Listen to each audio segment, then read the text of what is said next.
하나님께서 예비하신 귀한 만남, 여러분과 만나게 되어서 너무너무 감사하고 주님께 영광 돌립니다. 제가 사는 곳은 강화도입니다. 강화도 한번 와보셨습니까? 너무 아름다운 곳인데요. 여행은 가슴이 떨릴 때 하는 거지 다리가 떨릴 때 하는 게 아니니까 여러분 가슴이 떨리고 건강할 때 제가 있는 강화도로 부담 갖지 마시고 마음은 가볍게 두 손은 무겁게 이렇게 맛있는 거 사가지고 놀러 오시면 좋겠습니다. 제가 5시간 걸려서 온 것 같아요. 아침 일찍 출발해서 왔는데 하나님께서 제 살아온 삶의 여정을 이렇게 한번 오늘 차에 타고 오면서 돌아보게 하시더라고요. 날씨가 너무 좋았어요. 내려오는데 문득 이 아름다운 이 맑은 날 전국의 병원마다 응급실이나 중환자실마다 산소호흡기를 끼고 죽음과 사투를 벌이고 있는 수많은 사람들이 있는데도 하나님께서 우리에게 은혜를 베풀어 주셔서 우리가 한의복 입고 병상에 누워있지 않고 건강한 모습으로 하나님을 예배하는 자리에 달려올 수 있게 해주신 그 은혜만으로도 오늘 우리가 충분히 하나님 앞에 감사의 조건이 되지 않나 생각합니다. 여러분 저는 사모다움 성교회 사역하고 있고요. 제 이름은 하나님이 주신 귀한 선물 하귀선입니다. 어떠세요? 이름이 참 예쁘죠? 예, 감사합니다. 예, 고맙습니다. 많은 분들이 제 이름을 들으면 하나님이 주신 귀한 선물 하기선 가명이 아니냐 많이 물어보시거든요. 제가 원래 다른 데 가서는 이런 얘기를 잘 안 해드립니다. 가명인지 본명인지 하기야 매번 하긴 합니다만 제가 솔직하게 알려드리겠습니다. 사실은 제 이름이 본명입니다. 제가 이렇게 집회하러 다니기 전에는요 사람들이 이름을 물어오잖아요. 그러면 정말 많은 사람들을 만나고 헤어지는데 평생 이름 한번 듣고 잊어버리지 않게 어떻게 설명을 할까 고민을 하다가 제가 한문으로 제 이름을 풀이해드렸어요. 제 이름을 한문으로 풀이하면 물하자, 기알기자, 신선선자를 써서 물속에 사는 신선과 같이 귀한 사람이라는 그런 뜻이 되거든요. 그런데 가만히 말해놓고 보니까 이 물속에 사는 신선이 물귀신밖에 없는 거예요. 그래서 이건 이름의 뜻이 안 좋다 고민하고 있었는데 하나님께서 이렇게 사역을 하게 되면서 하나님이 주신 귀한 선물로 이름의 뜻까지 바꾸어 주셨어요. 여러분 우리가 귀한 선물은 받지 않고 받을 걸 기대만 하고 있어도 가슴 설레이고 마음 두근거리는 것처럼 정말 세상에 많은 사람들에게 하나님이 주신 귀한 선물, 제가 가는 그 자리가 그런 선물이 되어지는 귀한 시간이었으면 좋겠습니다. 오늘 간증할 수 있는 시간을 한 50분, 40분 정도 허락해 주셨어요. 제가 살아온 긴 사연을 어떻게 이 짧은 시간 안에 전할까 고민은 되지만 저는 간증이라는 건 간단히 증거하는 게 간증이라고 생각합니다. 그래서 짧은 시간이지만 저를 만난 하나님, 저를 만나주신 하나님 여러분과 함께 나누겠습니다. 제가 휠체어를 타고 들어와서 여러분 깜짝 놀라셨죠? 저는 초등학교 4학년 때부터 이 결핵이라는 병을 앓게 되었고요. 17년 아주 오랜 세월을 병원에서 병원으로 입원하고 퇴원하고 퇴원하면서 또 다른 병원으로 옮겨 입원하고 퇴원하는 일들을 17년 동안 반복하며 살아왔습니다. 때로는 한 병원에 3년을 입원해 있기도 하고요. 전국의 결핵병원이라는 결핵병원은 입원해 보지 않은 곳이 없을 만큼 오랜 병원 생활을 하며 그렇게 살았었습니다. 제가 이 결핵이라는 병이 증상이 여러 가지가 있습니다만은 제가 오랜 시간을 이 병을 앓다 보니까 이 기관지가 다 망가져 버렸어요. 그래서 천식이 있으니까 이 밤새도록 기침 때문에 제가 심할 때는요 누워서 잠을 자지를 못했어요. 그래서 앞에다 이불을 쌓아두고 벽에 몇 개 올려놓고 이렇게 앞으로 엎드려서 정확하지는 않지만 거의 제 기억으로 1년 동안을 앉아서 밤을 새워봤습니다. 여러분 밤낮으로 바닥에 등 한 번 대어보지 못하고 꼭 앉아서 밤을 새우게 될 때는요 그때 제 소원은 베개 베고 누워서 1시간만이라도 깊은 잠 한 번 자보는 것이 제 간절한 소원이었습니다. 사실 그렇게 심해지기 전까지는요, 사람이 누워서 베개 베고 잠자는 거 당연한 일인 줄 알았어요. 그건 뭐 감사할 조건도 아니고 너무나도 당연한 일인 줄 알았는데, 제가 1년 동안을 앉아서 밤을 새워보니까 여러분, 사람이 누워서 베개 베고 잠잘 수 있다는 게 얼마나 큰 감사의 조건인지 하나님께서 깨닫게 해주시더라고요. 여러분들은 주무실 때 편안하게 베개 베고 그렇게 누워서 주무시죠? 다들 앉아서 주무세요. 그래요. 우린 다 누워서 잠을 자는데요. 여러분, 오늘 제 간증을 마치고 여러분 돌아가셔서 주무시기 전에 침상에서 기도하실 때, 우리가 오늘 밤은 다른 기도 잠시 내려놓고 정말 잊고 살았는데 내 평생 베개 베고 누워 잘 수 있는 이 건강 주신 아버지께 꼭 감사합니다. 우리가 입술로 고백하고 하나님께 감사하고 잠자리에 들었으면 좋겠습니다. 예. 왜냐하면 이렇게 작은 것에요, 우리가 감사의 조건을 찾아서 하나님 앞에 감사하는 것을 실천하면 우리 아버지가 작은 것에 감사할 줄 아는 그 사람에게 더 좋은 것으로, 더 많은 것으로 우리에게 감사의 조건을 더하여 주시는 분이신 것을 제가 확실히 믿고 있습니다. 아멘. 제가 이렇게 평지를 걸어가도 숨이 차고 2층 계단만 올라가려고 해도 계단 난간에 기대어 서서 서너 번을 쉬어야지 2층 계단을 올라갈 수 있을 만큼 제 폐가 많이 망가져 버렸어요. 여러분, 한 번씩 피를 토하면요, 피를 토하는 건 시간을 예고하고 토해지는 게 아니에요. 새벽이고 밤이고 예측할 수 없이 피가 넘어오기 때문에 언제나 제 옆에는 커다란 세숫대야가 늘 그림자처럼 저를 따라다녔어요. 왜냐하면 이런 두루마리 휴지나 손수건 같은 걸로는요, 그 코에서 입에서 쏟아져 나오는 많은 피들을 감당을 할 수가 없었어요. 여러분들이 피를 토한다 생각하시면 뭐 그냥 휴지나 손수건으로 이렇게 수습할 수 있을 거라 상상하실 텐데요. 전 한 번씩 각혈을 하면 어떻게 설명하면 좋냐면, 잠겨진 수도꼭지 틀면 괄괄괄 물이 쏟아지듯이요, 코에서 입에서 숨을 쉴 수 없을 만큼 피가 쏟아져요.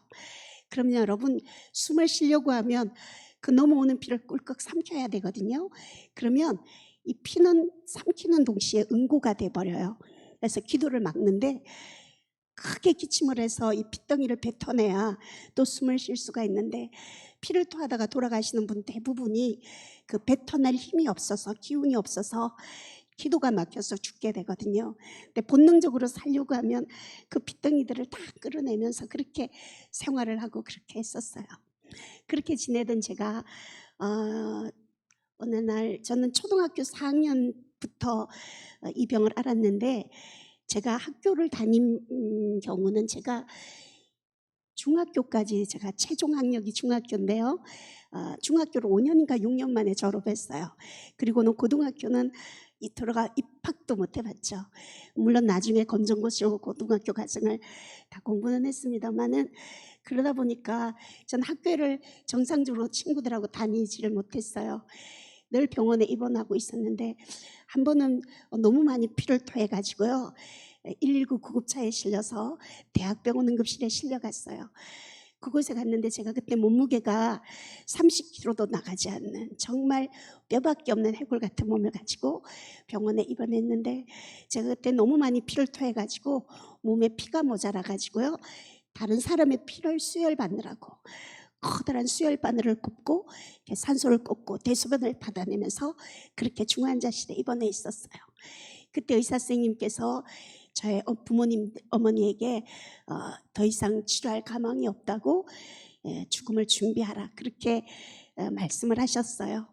근데 세상에 어느 부모가 자식이 며칠 가지 못한다는 그 의사 선생님 말씀이 믿어지겠어요. 저희 엄마도 의학 상식이 없는 분인데도 그 말은 믿어지지 않으시더래요. 근데도 중환자실에 와서 뼈밖에 없는 해골 같은 몸으로 산소를 꽂고 피를 토하고 있는 저를 보면 엄마가 봐도 도저히 살아날 가망성이 없어 보이시더래요. 그래서 저희 어머니도 제가 다시 살아난다는 걸 포기하시고 저의 죽음을 준비하면서 하루하루 제가 죽는 날을 기다리고 계셨습니다. 그런데 여러분, 꼭 기억하세요. 코로나로 아무리 힘들고 어려워도 주인공은 죽는 법이 없습니다.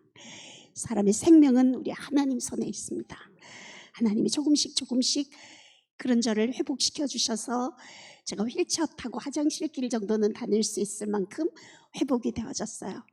근데 대학병원의 응급실이나 중환자실 같은 곳은 병원비가 너무 많이 비싸기 때문에 저희 같은 가난한 결핵 환자들은 그런 병원에는 오랫동안 입원을 해 있을 수가 없었어요. 그래서 제가 마산에 있는 국립마산결핵병원에 제가 3년을 그 병원에 입원해 있었는데요. 그곳에 다시 입원을 할 수 있을까 찾아갔어요. 그랬더니 의사 선생님께서 저에게 그러셨어요. 하기선 씨는 너무 오랫동안 이 병을 앓았고 이미 결핵약이란 약은 다 먹어버려가지고 약에 내성이 와서 먹을 약도 없고 치료할 방법도 없다. 그러니까 집으로 돌아가서 잘 먹어야 낫는 병이니까 영양가 있는 음식이나 먹으면서 새로운 결핵약이 개발될 동안 기다리는 것이 좋겠다. 집으로 돌아가라 그러셨어요. 근데 제가 여러분 그때 그렇게 집으로 돌아갈 수 있는 그런 환경이 못 되었어요. 저희 아버지가 좀 특별한 분이셨어요. 그래서 제가 성장하면서 어머니라고 불러야 됐던 새엄마들이 5분 계셨어요. 물론 좋은 새엄마들도 계셨지만 피를 토하고 산소를 꽂고 있는 전염병을 앓고 있는 남의 자식을 그렇게 따뜻하게 돌봐주는 새엄마들이 계시지 않았어요. 근데 저는 의사 선생님이 입원을 허락해 주면 1년 동안은 먹고 자는 거 걱정하지 않아도 되니까 집으로 돌아가고 싶지 않아서 너무 절박하니까 여러분 사람이 부끄러워지는 게 없는 거예요. 어디서 그런 용기가 나왔는지 제가 의사 선생님께 막 울면서 부탁을 했어요. 제 병이 낫든 낫지 않든 병원에서 있을 수 있는 기간만이라도 좀 있게 해달라고. 그때 제가 할 수 있는 일은 우는 것밖에 없었어요. 그냥 펑펑 울고 있었어요. 그랬더니 의사 선생님은 젊은 나이에 제가 안 돼 보이셨는지 아니면 사람이 엑스레이를 찍으면 새까맣게 폐가 보여야 되는데 하얗게 흔적조차 없어진 저의 폐가 안 돼 보이셨는지 한참을 고민을 하시다가 그러면 다시 한번 치료를 해보자. 그런데 효과는 크게 기대할 수 없다. 각오는 하고 있어라. 그러면서 병원에 있는 것을 허락해 주셨어요. 여러분 선생님하고 면담을 마치고요. 전 너무너무 감사했어요. 1년 동안 먹고 자는 거 걱정하지 않아도 되는 그 하나님 그 피할 길을 주신 아버지가 너무 감사했어요. 그래서 제가 병실에 돌아가지 않고 병원 안에 있는 교회를 찾아갔어요. 여러분 병실에서 교회까지 가는 거리가 우리 할머니 할아버지 걸음걸이로라도 2, 3분이면 갈 수 있는 몇 발 안 되는 짧은 거리였어요. 근데 저는 숨이 너무 많이 차서 몇 걸음 걷다가 주저앉아서 쉬고 또 몇 걸음 걷다가 피를 토하면서 가야 해서 20분이 훨씬 넘게 걸려서 교회를 도착했어요. 그렇게 어렵게 찾아간 교회에서 십자가 앞에 무릎을 꿇고 제가 그날 참 많이 울었어요. 울다가 지칠 만큼 울고 나니까 이제 죽음이 현실이잖아요. 여러분 막상 죽음 앞에 서니까요. 그 어린 나이에 죽음이 너무너무 무서웠어요. 물론 지금은 죽음이 끝이 아니라 새로운 시작이라는 거. 그 지금 너무나도 잘 알지만 그때는 그 어린 마음에 너무 죽음이 무서웠어요. 그래서 제가 하나님 앞에 눈을 감지도 못하고 이렇게 울면서 하나님 앞에 그렇게 기도했어요. 하나님, 사람이 죽으면 분명히 천국과 지옥이 있다고 말씀하셨죠. 근데 저는 그렇게 많은 사람들이 만나보았다는 예수님, 음성을 들어보았다는 예수님을 전 한 번도 만나보지도 음성을 들어보지도 못했습니다. 하나님 저를 한 번만 만나주시면 제가 죽음의 두려움 같은 거 잊어버리고 천국에 대한 확신과 하늘나라에 대한 소망을 가지고 제 남은 삶을 살겠습니다. 하나님 정말 살아계시다면 저를 딱 한 번만 만나주세요. 그렇게 기도하면서 혼자 생각을 했어요. 어떻게 하나님을 만날 수 있을까 고민을 하다가 여러분 믿음의 사람들에게 모든 답은 성경에 있잖아요. 제가 성경을 그때 병원에서 참 많이 읽었거든요. 성경을 그날도 읽는데 잠언 말씀에 나를 간절히 찾는 자를 내가 만나 주시겠다고 하나님이 약속해 놓은 그 말씀의 요절이 성경 안에서 이게 확 너무나도 크게 다가오는 거예요. 그 순간 제가 그럼 어떻게 하나님께 내 간절함을 보일 수 있을까 생각하다가 제가 그 다음 날부터 새벽 기도를 시작했어요. 여러분은 너무나도 평범한 일상 새벽 기도인데요. 저희 같은 결핵 환자들은 새벽만 되면 숨이 더 많이 차고 조금만 찬 바람을 맞아도 기침이 심해지거든요. 더군다나 병원에 입원해 있는 환자가 피를 토하면서 새벽 기도를 작정한다는 거 힘든 일인데요. 제 믿음으로 했다면 제가 이렇게 감히 말씀드릴 수 없어요. 근데 제 안에 계신 성령님께서 그 절박한 저의 상황을 아시고 기도의 자리로 감동시키셔도 몰아가셨던 것 같아요. 그래서 하루도 빠지지 않고 그 성전에 나가서 새벽 기도를 시작했어요. 그렇게 새벽 기도를 시작한 지 한 달쯤 되어지던 날이었던 것 같아요. 그날도 여느 날처럼 여러분, 제가 새벽 기도에 오면 늘 앉아서 기도하는 자리, 정해진 자리가 있거든요. 여러분들도 새벽 기도 자기 자리 정해져 있죠? 새벽 기도를 안 하십니까? 그죠? 자기 자리 있어요. 그날도 그곳에 앉아서 울면서 아버지 저 만나주세요. 저를 한 번만 만나주세요. 간절히 기도하고 있는데 여러분, 제가 태어나서 그날 처음으로 하나님의 음성을 들었습니다. 주님이 그때 제 이름을 불러주셨어요. 여러분, 저는 하나님의 음성이 아주 무서운 음성, 위험 있는 음성, 막 그런 두려운 음성일 거라 생각하고 있었거든요. 근데 여러분, 우리 하나님 얼마나 인격적인 분이신지요. 제가 살아오면서 어린 날부터 놀랄 일 너무 많이 겪고 살았던 거 아버지가 아시고, 사랑하는 주님 음성 듣고도 제가 놀랄까 봐 우리 주님은 너무나도 따뜻한 음성으로, 너무나도 부드러운 음성으로 기도하는 제게 저의 이름을 부르셨어요. 기선아, 너는 보는 거로 믿느냐? 보지 않고 믿는 자가 복되단다. 여러분, 그 짧은 시간이잖아요. 제가 그 순간에 놀라운 사실을 깨닫게 되었습니다. 우리가 바람이 어디서 와서 어디로 가는지 우리 눈에 보이지 않아서 볼 수 없지만 시원한 것으로 바람의 존재 알 수 있는 것처럼 우리 주님 내 눈에 보이지 않아서 내가 볼 수 없고 만질 수는 없어도 언제나 우리 주님은 늘 변함없이 다 평안함으로 아파하고 힘들어하는 제 곁에 저와 함께하고 계셨다는 사실을 깨닫게 하셨습니다. 여러분, 저는 제가 혼자 아파하고 힘들어할 때 저 혼자 울고 있는 줄 알았는데 우리 아버지는 저보다 더 많이 안타까워하시면서도 저와 함께 하셨다는 그 놀라운 사실을 깨달으시니까 여러분, 물론 환경은 하나도 바뀌어지지 않았죠. 가난한 모습, 병든 모습, 그 모습 그대로였지만 하나님의 음성을 듣고 난 이후로 이 세상에서 나보다 더 행복한 사람은 없다고 생각이 바뀌어졌어요. 너무너무 행복했어요. 여러분, 하나님의 사랑을 깨닫고 은혜를 받은 사람은요, 앉아서 신세 한탄하고 울고만 지내지 않아요. 나도 누군가에게 내가 받은 하나님의 사랑 전해주고 싶다는 마음이 들었어요. 여러분, 제가 결핵계에 17년간 몸담고 있다 보니까 제가 이래봬도 결핵계에서는 거성입니다. 결핵계에 사기선애가 모르면 그 사람 간첩이에요. 그렇게 유명하다 보니까 많은 환자들이 저에게 별명을 하나 지어줬어요. 뭐라고 별명을 지어줬냐면 이병동 쌕쌕이라는 별명을 지어줬어요. 제가 입원해 있을 때 입원해 있던 병동이 이병동이었거든요. 근데 제가 걸어 다닐 때, 숨을 쉴 때 싹싹 끓이고 다니니까 그 많은 환자들이 저에게 이병동 쌕쌕이라 불렀어요. 제가 비록 이병동 쌕쌕의 몸이지만 내 건강으로 내 몸을 할 수 있는 주의 일이 무엇일까 하나님 앞에 기도했어요. 근데 하나님께서요, 저희 병실 바로 앞에 있는 중환자 병실을 기억나게 하셨어요.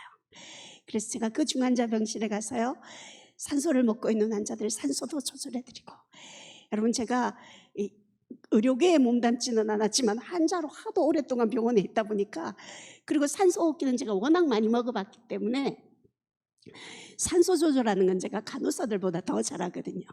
산소도 조절해드리고 또 피를 토하는 환자들 피도 받아내주면서 정말 저의 최선을 다해서 그 중환자실에 있는 환자들을 섬기고 돌보고, 또 죽음을 앞두고 불안해하고 있는 그 중환자들에게 죽음이 끝이 아니고 새로운 시작이라는 거, 육은 죽지만 영으로 영원히 사는 존재라는 거, 제가 만난 하나님, 제가 아는 천국과 지옥 열심히 그 중환자들, 그 두려워하는 중환자들에게 전하기 시작했습니다.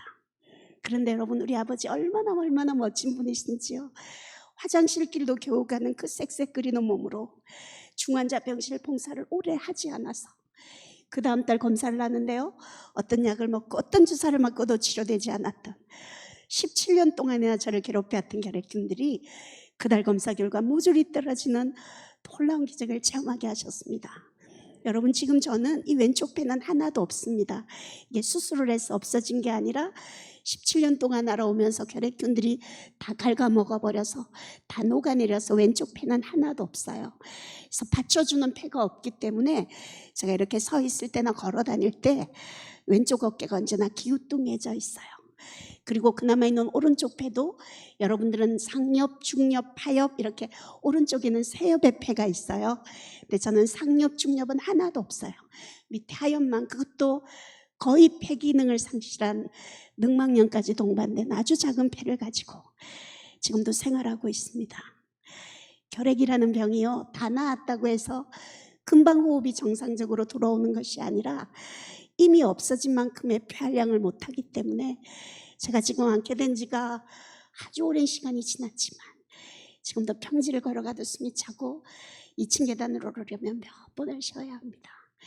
제가 참 조심하지만 제 말하는 숨소리가 여러분에게 전달되어질 것입니다. 근데 이렇게 말하는 것도 숨차고 평지를 걸어가는 것도 숨찬 제가요, 이 호흡으로도 하나님을 찬양할 때는 별로 숨차지 않아요.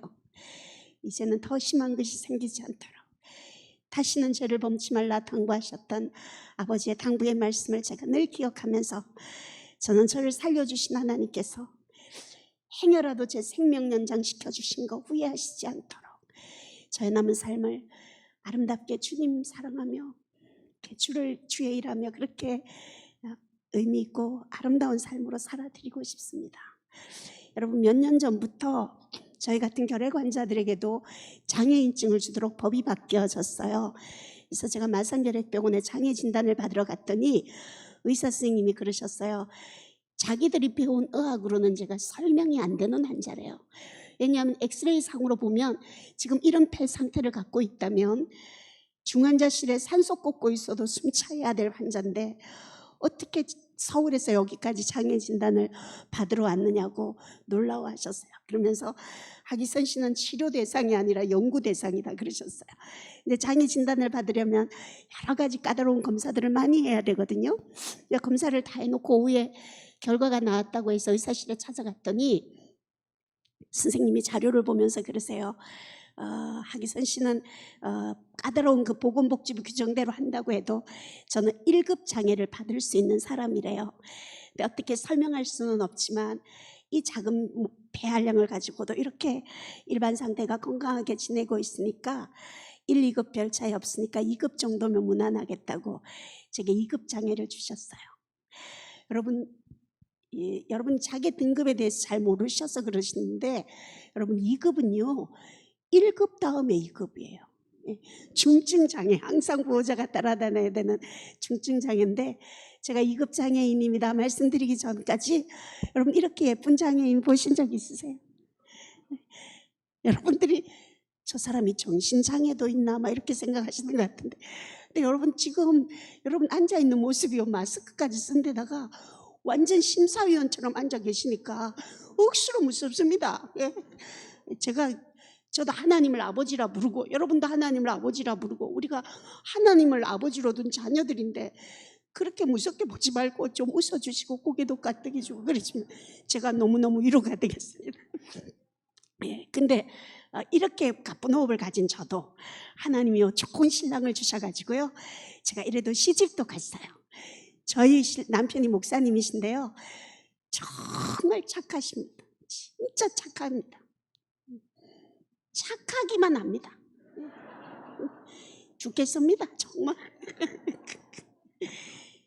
저희 남편은 제가 이제 남아있는 폐가 워낙 작기 때문에 저는 아이를 가질 수 없다는 의사의 진단을 받았습니다. 제가 결혼한 지 이제 26년, 7년 되어지는데요. 저를 엄마라 불러주는 자녀도 없고 제가 엄마라고 불러드릴 부모님들도 이제 이 땅에 양가 부모 아무도 계시지 않아요.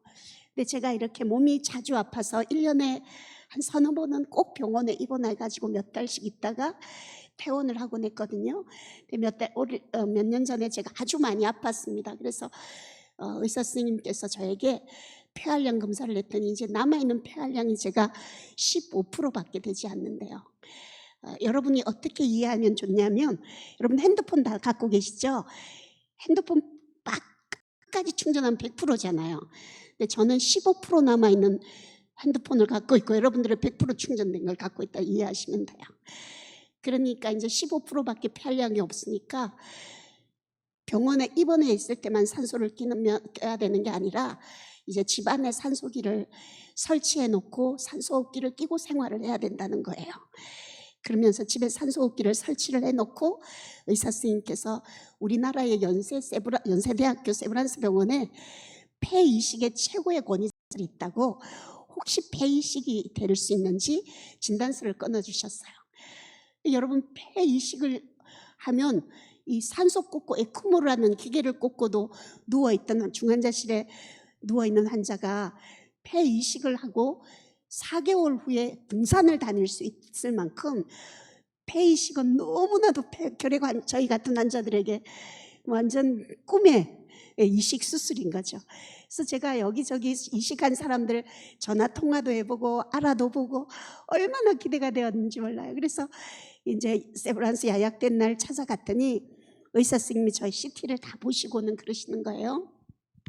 제 폐가 여기 하나도 없다 했잖아요. 이 폐가 비어둔 상태로 오래 있다 보니까 다른 장기들이 그곳으로 자리를 잡아가지고 건강한 폐를 가지고 와도 제가 집어넣을 공간이 없대요. 그래서 저는 폐이식 대상이 되지 않는다고 의사 선생님이 말씀하시면서 저를 의사 선생님이 이렇게 보더니 아니 어쩌면 이런 몸으로 이렇게 건강 상태를 그래도 유지하고 살아왔느냐고. 제가 그날 여러분께만 말씀드릴게요. 의사 선생님들도 예쁜 환자를 좋아할 것 같아가지고 그날 예쁘게 하고, 왜냐하면 마음에 참 안쓰럽게 생각되면 수술을 날짜를 좀 일찍 잡아주지 않을까 이렇게 하고 예쁘게 하고 갔거든요. 쌕쌕거리면서도. 그랬더니 의사 선생님이 안쓰러우셨던가 봐요. 근데 이 호흡으로도 어떻게 이렇게 잘 살아왔냐고 장하다고 어깨를 두드려 주시더라고요. 근데 이제 의사 선생님하고 면담을 마쳤는데 이식이 되지 않는다고 하니까 너무 마음이 속이 상했어요. 믿음과 상관없이 저는 여러분 초등학교 4학년 때부터 한 번도 여러분들이 쉬는 그 편안한 호흡을 쉬어본 적이 없거든요. 여러분 마스크 쓰고 있는 거 너무 불편하시죠? 제 평상시의 호흡이 여러분들이 쓰고 있는 마스크 10개 쓰고 있는 게 제 평상시의 호흡이다 생각하시면 제 어려움을 조금 이해하실 수 있겠죠. 저는 이식을 하기를 너무 기대하고 갔거든요.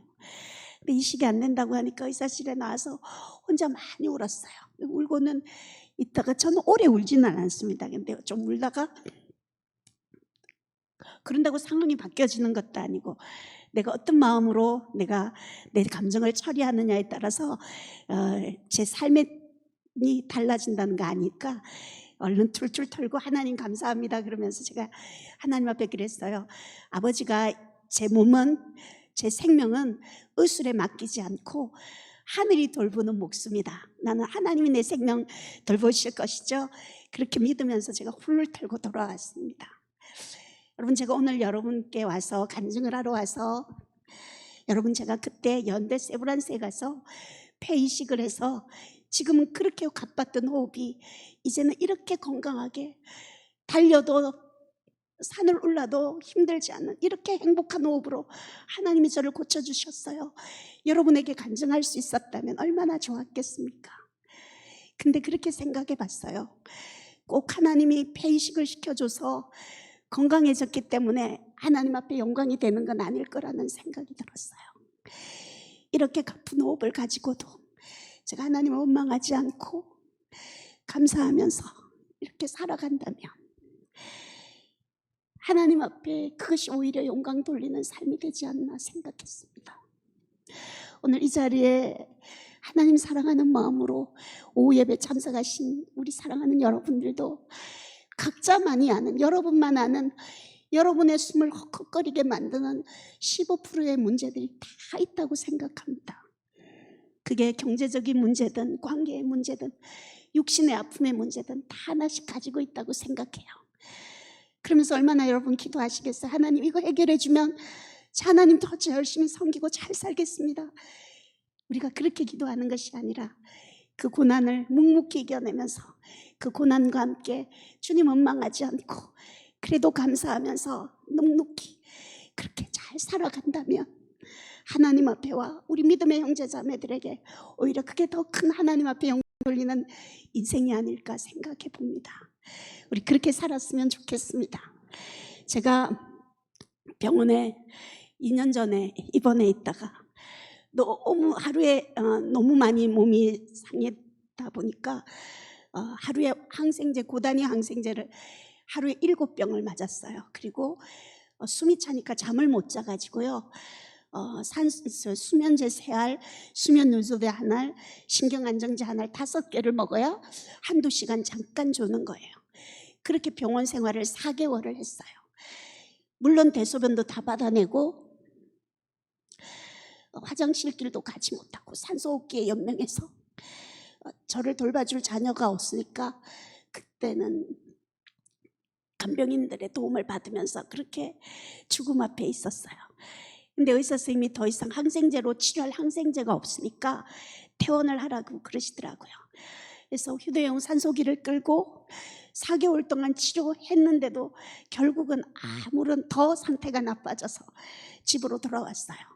항생제를 소고리로 하나 약을 처방을 받아서 집에 왔는데 제가 숨이 너무 많이 차니까 집에 있을 수가 없는 거예요.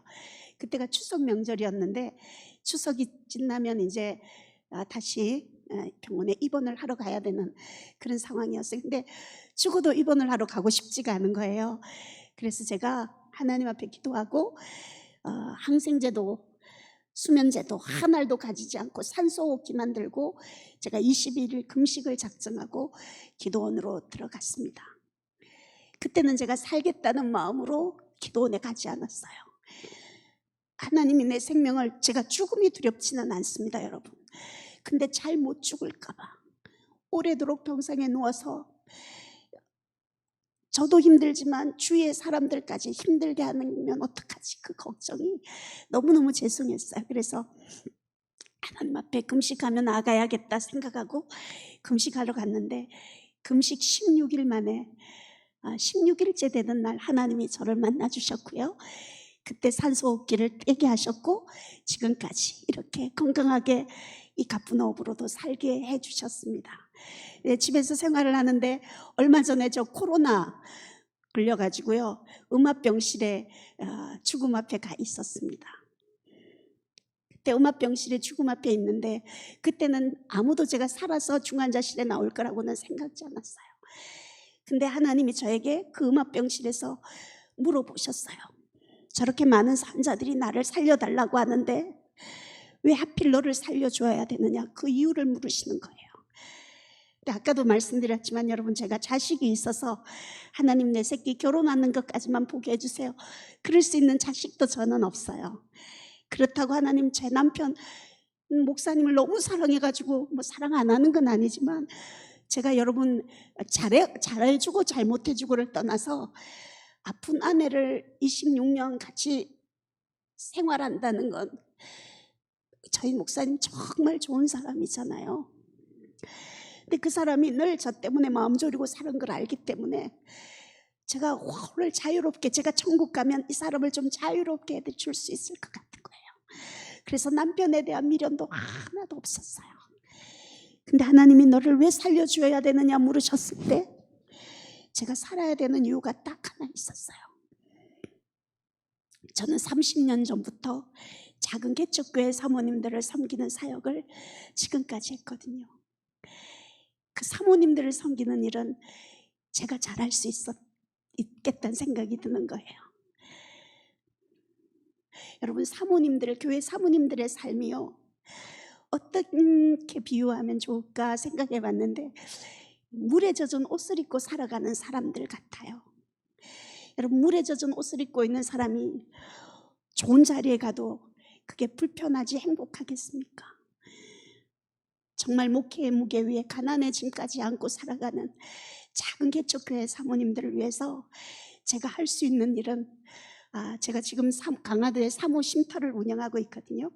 그곳에서 사모 대학도 진행하고, 또 매년 3월 5일은 사모의 날이라고 지정해서 코로나 되기 전에는 3월 5일은 1000명의 사모님들이 전국에서 모여서 저희가 장안 사모님 시상도 하고, 같은 사모들이 모여서 함께 울고 웃으면서 서로를 격려하는 그런 생활을 해왔는데, 이 코로나 때문에 우리가 만나지는 못하지만 우리 스태프들이 100명이 넘는 스태프들이 올해는 찾아가는 사모데이라고 해서 저희가 준비한 선물과 꽃바구니를 들고 당신들보다 더 어려운 위로가 필요한 사모님들을 찾아가는 천국 택배, 그런 삶을 저희가 지금 진행하고 준비하고 있습니다.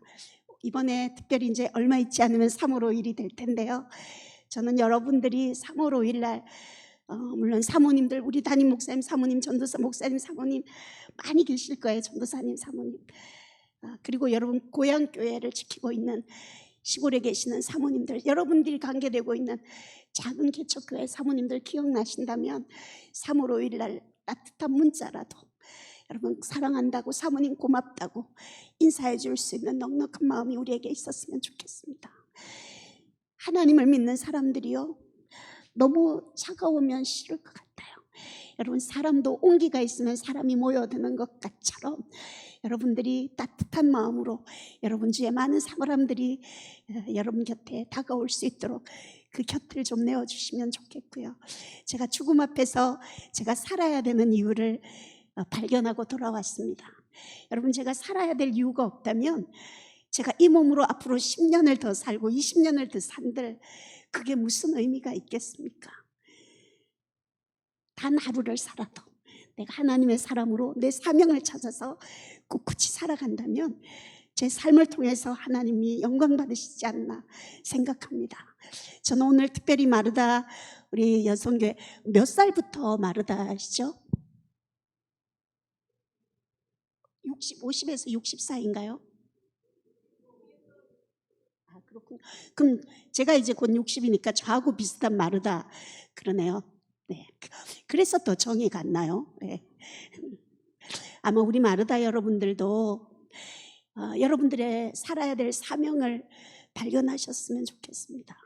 우리가 뭔 위대한 꿈을 갖는 게 아니라 여러분들이 제일 잘할 수 있는 거, 기뻐하는 거, 그게 음식 만드는 것이라면 여러분들이 음식할 때 내 가족 외에 정말 기도하고 생각나는 분들과 한몫 더해서 아무도 몰래 살짝 방문해서 주님의 사랑을 전하고, 또 정리를 잘하는 분이라면 힘들고 지친 분들에게 여러분들이 찾아가서 자기의 재능을 기부할 수 있는 그런, 자기가 살아야 되는 작은 것 하나하나가 쌓여질 때 하나님께서 그 순간 그 사람의 하나님 마음에 합하게 될 때 그분의 사역을 멋지게 열어주실 거라 믿습니다. 우리 그렇게 우리가 살아야 될 사명을 찾고 살았으면 좋겠습니다. 여러분 어떠세요? 제가 불쌍하게 보이나요? 참 행복해 보이죠? 네. 여러분, 제가 여러분보다 더 많이 죽음 앞에 많이 가봤잖아요. 여러분, 죽음 앞에 가면 생각나는 게요, 통장에 모아놨던 돈 하나도 생각 안 나요. 아픈 사람한테 중환자실에 있는 사람은요, 돈 갖다 줘도 귀찮아요. 오히려 크리넥스 티슈 한 병이 더 감사해요. 그렇다고 제가 예쁜 커피잔 좋아하는데 집에 많은 커피잔이 있어도 병원에 입원하니까요, 종이컵 몇 개면 끝나는 게 인생이더라고요. 여러분, 아프면 죽음 앞에 가면 제일 먼저 생각나는 게 물질적인 거, 세상에서 귀중하게 생각됐던 게 아니에요. 저는 사람이 보고 싶었어요. 이 땅에 사는 동안 병든 나를 하나님의 사람으로 사랑해주고 저를 인정해주고 저를 격려해줬던 고마웠던 사람, 그 사람들 천국 가기 전에 마지막 굿바이 인사하고 싶었고요. 또 하나는 내가 저 사람만은 내가 용서할 수 없어. 내가 저 사람과 함께 가야 되는 천국 같으면 나는 내게 그게 천국이 아니야 생각했던 그런 사람들, 전들 왜 없겠습니까? 근데 많지는 않았어요. 네. 2명 있었어요. 그래서 그 2명 제가 전화해서 다 죄송하다, 미안하다 사과하고 용서를 빌었어요. 근데 그거 다 해결하고 나니까 하나님이 살려주시는 거예요. 그래서 제가 그때부터 사람을 만나면 꼭 제가 습관이 생겼어요. 오늘 만나면 헤어지면 내일 또 만나는 사람이라 할지라도 그 사람과 헤어질 때는 내가 오늘 이 사람하고 헤어지면 다시는 못 볼 수도 있는데 그런 마음으로 제가 만나는 한 사람 한 사람을 대하고 사랑하고 그렇게 살아가고 있습니다. 여러분들도 여러분들의 가족, 남편, 아이들 출근하고 학교 갔다 당연히 돌아올 수 있을 것 같지만 그것이 만약에 마지막 만남이라면, 그 모습이 마지막이라면 우리가 그 사람들에게 어떻게 대해야 되나 여러분 꼭 기억하시고요. 그렇게 사랑을 표현하면서 살으셨으면 좋겠습니다. 여러분 저는 늘 여러분 참 부럽습니다. 이렇게 마스크를 하고도 새털처럼 가벼운 몸으로 걸어 다니시고 그러는 모습들이 너무너무 부러워요. 저는 제일 힘든 게 머리 감는 거하고 샤워하는 게 힘이 들어요. 숨이 차니까. 산소호흡기를 끼고 이제 목욕 같은 건 하긴 하는데 여러분들 같이 건강한 몸으로 하나님이 주신 그 넉넉한 호흡으로 아름답게 정말 아름답게 감사하면서 살았으면 좋겠고요. 제가 늘 죽음을 준비하면서 살게 돼요. 그래서 저는 오늘 밤이라도 우리 주님이 내 생명도로 찾으시면 내가 주님을 만나면 무슨 말을 해야 할까 늘 준비해요. 전 오늘 밤이라도 주님을 만나면 주님 앞에 제일 먼저 주님 감사합니다 그 말씀을 제일 먼저 드리고 싶어요. 그러면 우리 주님이 제가 어떤 인생을 살아왔는지 아시잖아요. 저 정말 많이 힘들게 살았거든요. 초등학교 4학년 때부터 새엄마 결혼 어려움 속에 가난 속에 자녀도 없이 그렇게 살아온 내 인생의 여정을 잘 아시는 하나님께서 내가 주님을 만나서 감사합니다 고백했을 때 오냐 그러고 마실까요? 그러지 않으실 것 같아요. 보좌에서 내려와서 저를 꼭 안아주시면서 아니야 너 그렇게 힘들고 어려웠는데 잘 살아줘서 내가 너 때문에 더 고마웠다. 제가 칭찬받고 싶습니다. 여러분 우리 모두 언젠가는 주님 앞에 서게 될 텐데 여러분 며칠 가지 않는 사람의 칭찬 우리 마르다 여러분들 그거 기대하지 말고요. 아무도 알아주지 않아도 어느 날 주님 앞에 섰을 때 야 너 그때 나 때문에 손해보고 나 때문에 참아주고 양보해줘서 내가 그때 정말 너 때문에 고마웠다. 우리 칭찬 들을 수 있도록 그렇게 아름답게 하나님의 사람으로 살아갔으면 좋겠습니다.